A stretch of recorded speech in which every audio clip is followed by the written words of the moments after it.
welcome to Meltdown Comics in Hollywood, California. Harmontown is now in session.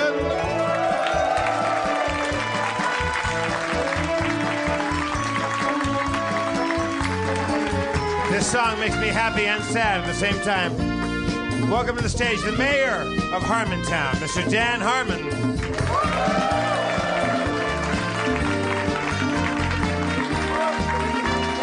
Thank you. Boy, I don't know. When you started playing that, I was like, wow, weird choice.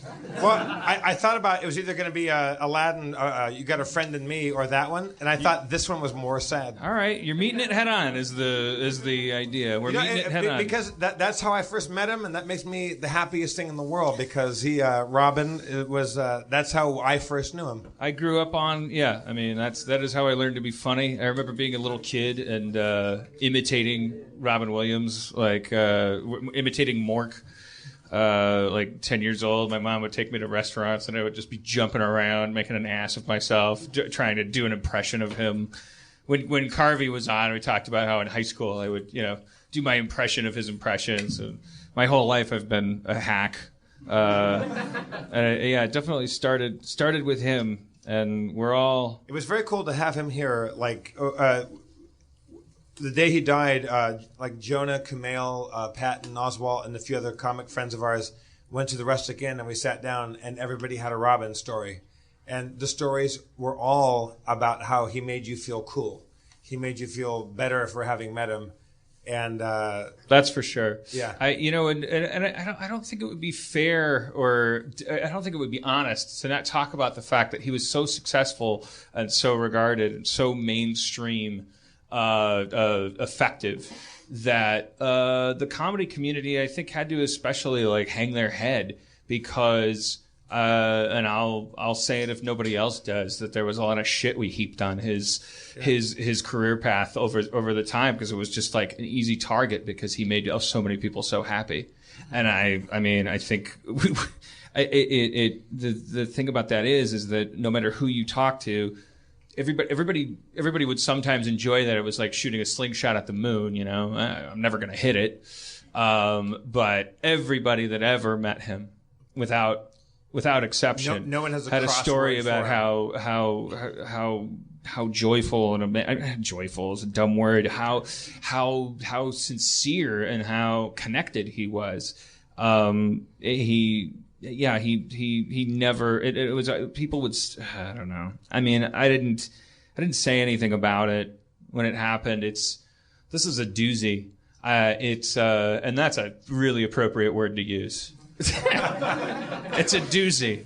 Well, the fact that Harold Ramis, John Ritter. We had him up here with Bobcat, and Bobcat is and was very close to him, and he's really hurt by it. And we know a couple other people that were really close to Robin and are really affected by it. And I'm not. You and I used to joke about we didn't like that movie, and we hated Good Will Hunting, and we didn't like this, and we would heap shit on him, but also. Having met him, you have to take it all back, and also you find out that you loved everything he ever did. For me, Popeye, he's fucking great in it, and that's the weirdest movie of all time. Why is Robert Altman directing a movie about Popeye? And wait, who did I meet that said, who was it? They said they had stories about meeting Robin, and he's like, we went to Malta to shoot that. Malta, an island in the middle of the Mediterranean, and he's like, "There's no coke there," and that was a point in my life when it was fueled by cocaine. Like I had to have cocaine, and so they couldn't get it. They couldn't get cocaine there. So all of a sudden, a bunch of Parisian models, like really sexy female Parisian models, started showing up to the island of Malta, and all of a sudden, Robin Williams had coke. And it turns out that Popeye was made by vagged Parisian model coke. Vagged? Like, the models were stuck. Oh, vagged. Vagged. Oh, like pocketed. Keistering, yeah. He had a bunch of sexy Russian, Parisian mules carrying the stuff. And I was like, it's a good movie. It's a fucking... I don't want to live in a world where Robin Williams wasn't getting Parisian pussy coke.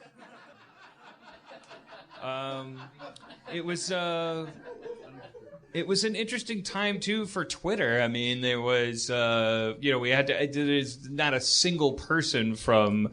You sometimes, I don't know, like a comedy icon dying, like there's corners of the comedy world that they didn't affect, and this just wasn't the case. And that's why I kind of stayed silent, because I had a weird effect happen to me where and this is all on me. This has nothing to do with, it's all on me because I didn't want it to be all on me, et cetera, like a swirling irony of weird feelings that I didn't want to take part in some kind of paltrization. It's not a real word. It felt like I was reading too much about it and seeing too many people's feelings about it, and all of a sudden felt like, oh, we're ready to accept this, which I wasn't. I've never seen a death of a celebrity that people instantly wanted to make it about themselves instantly. But I think that, and that's not a bad thing. That's just saying that I don't think we've ever seen anybody die that people instantly felt they had a connection to. And those are people that haven't met him, that just people wanted to say, this is my relationship to this guy named Robin Williams. And I was born in the 70s, so I like him for this. I was born in the 90s, so I know him as Aladdin. Some people know him as Peter Pan, which I thought was a terrible movie. But people like everyone had a connection to this guy because he was in a million things. I should have collected. I didn't imagine we'd be able to talk about this. I wanted to kind of delicately I also didn't think it would be honest to not talk about it, but I also kind of wanted to like scoot around it and like have it just kind of touch us. And but at the time I wasn't thinking about curating things, but I think it's fascinating collecting the horrible, horrible ways that people mourn sometimes on Twitter. The things that they say, the ways that they... His daughter said some nice thing, and she got fucking waylaid by a bunch of assholes, and like... I got tweeted by a guy who was saying, hey, listen, man... This is like 2 days later. A guy said, hey, listen, Community's great. You're great. I think you're doing a great job. I think you're a really, really talented person. Hashtag, however, didn't tell Robin. And I was like, whoa, okay, all right. Wait, I don't understand that. Yeah, well, you got to let it sink in for a second. That's the thing about it. Like, you go, like, didn't tell Robin? What? Oh. Okay. Like people coping with it in different ways, people coping with their relationships with others through it. In our small little comedy world, like Los Angeles, but also he did it all over the country and probably all over the world. So many people I know that do improv shows, small time, no one goes to them, like nothing improv shows, or UCB, where people do go to. People have a story where Robin shows up and just wants to watch. And then you say, will you come on stage? And he'll kind of balk at it, but he'll get up there. And he'll get up there on stage with people and makes everybody feel like the coolest person in the world. And I think, like, I feel very touched and honored. Like, I met him when he came on Harmontown here. I had happened to have dinner with him 2 nights before. And we sung songs and improvised stuff. And he made me feel like, well, first of all, I felt like an audience member at the coolest show of all time, because he was just doing this like command performance that nobody commanded. And he stood up, and my girlfriend is like Scottish, and he just starts improvising Scottish songs. And so I had ukulele and some friends had guitars, and he just started improvising folk songs. And he did perfect Scottish accents, says she, like perfect Glasgow and perfect Edinburgh. And we just we laughed so hard. And he was sober at that time. We were all drinking wine, but he was sober as a barrel, and that was it. And then 2 nights later, I didn't know he was going to be here. Bobcat was here, and Robin had happened to call Bobcat, say, hey, I'm going to Meltdown Comics to buy some comic books because they love comic books. And Bobcat said, oh, well, I'm here. I'm going to do the show with my friends called Harmontown. Would you want to come on stage? Oh, he kind of balked. Dan didn't tell me about that. So I come out here, sit stage left, play a song, and Dan makes a joke like, you guys don't deserve the show. Like, Bobcat Goldthwait. Bobcat comes out, and then he says, Bobcat, fuck off. And then he says, and Bobcat leaves, and he goes, Robin Williams. I'm like, I'm laughing, and I go, like, Kobe Bryant. But Robin comes out, and he hugged me because we had hung out, and he made me feel like we had been best friends forever. Like, he had a cool ability to make you feel really cool, really special. And I don't know him. I met him twice, but I kind of felt like I did. And it's I'm pretty proud of the fact that we had him here. And it made me cry really fucking hard because I have friends that are really close to him.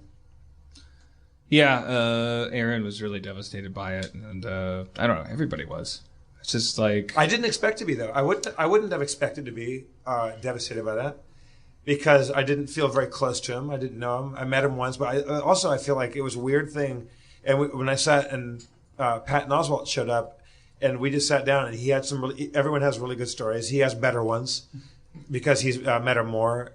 And I said, I just don't feel like I was ready for him to not be around. No, you know what? That's what it is. I don't think anybody was ready for him to not be around. It's a weird thing to have some I think everybody thought that he was always going to be around. That's how I felt about Harold Ramis. Certainly for 20 more, 30 more years. Like, I think he was hitting a stride. And it's like, it's a weird thing to have subtracted from your existence because you didn't realize the value that he had. Let's bring out Kumail to everybody. Big applause and cheers.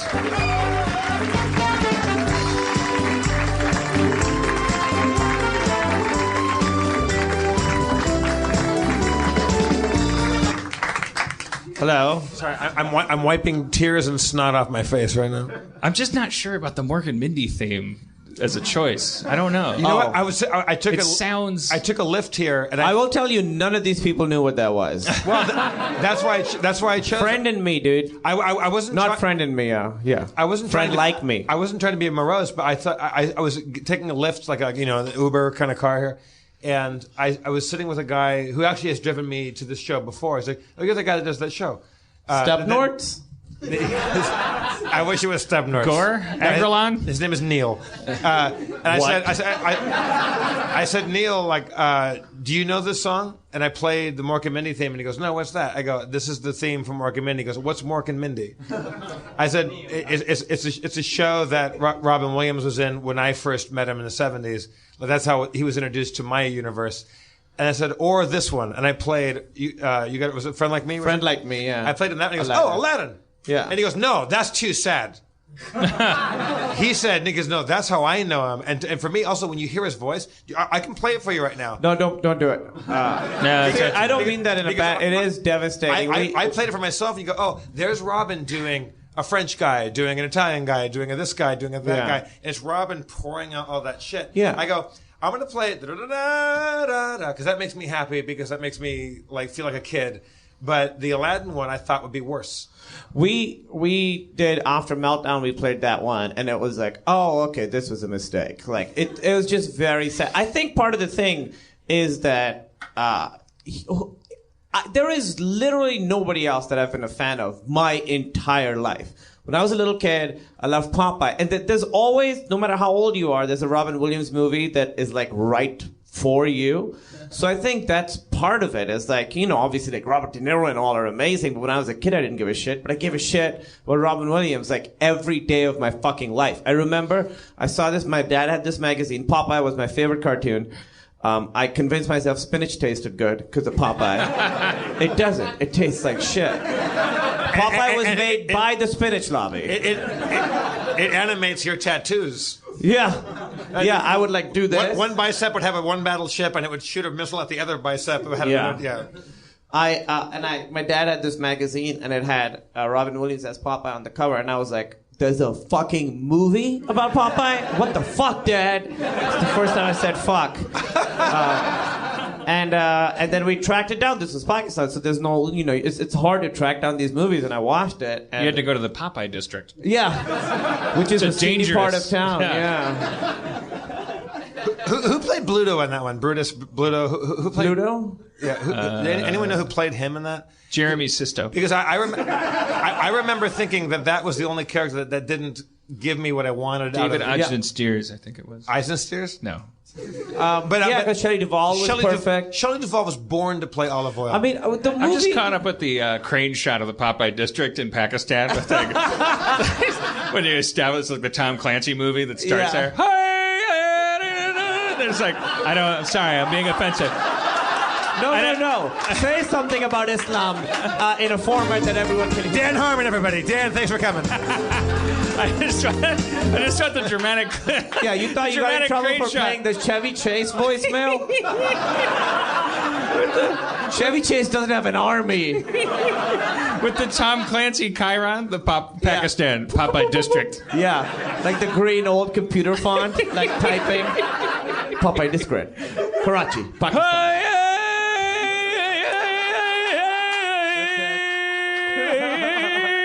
But it's animated. Wait, something like that. Kamal, be honest. What did he just say? He said, Popeye is our Lord and Savior. Popeye is great. Popeye Ho Akbar, as you guys know. I always wonder in the movies when they establish an exotic location and then there's a guy in the distance going, it's the equivalent of a rooster going like, if you're in the Middle East in a movie, you just hear some guy going, like he's freaking out. I always wonder what what is he doing? What is he singing? It's the call to prayer. It's the call to prayer. It happens all over the Muslim world. He's freaking out. So it's always the same thing. Praying. So it's like taps.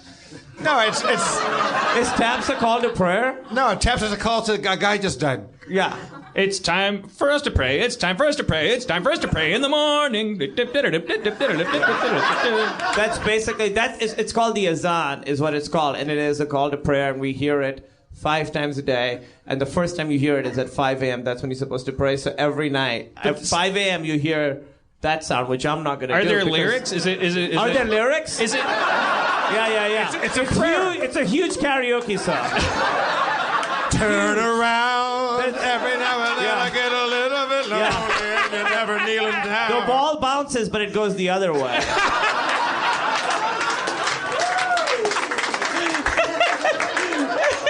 Kneeling down. Every time and then. What is that? When you hear that and the guy wakes up, what do they say? Azan? Yeah. You don't know. No, it's in Arabic, and I don't speak Arabic, but it's basically like I'm guessing it's like God is great. Right. It's time to pray. Well, yeah, I mean that's a safe bet. God is amazing, but also kind of needy. So if you don't take him for granted. Yeah. If God was your friend, you'd be like, this guy's a dick. He's like, so how about I've been pretty good today, right? Yeah, you're gonna be hearing this 4 more times today. Don't fucking don't slouch. Yeah, you're hanging out and he's like, time. Oh, okay, sorry. You're great, Ralph.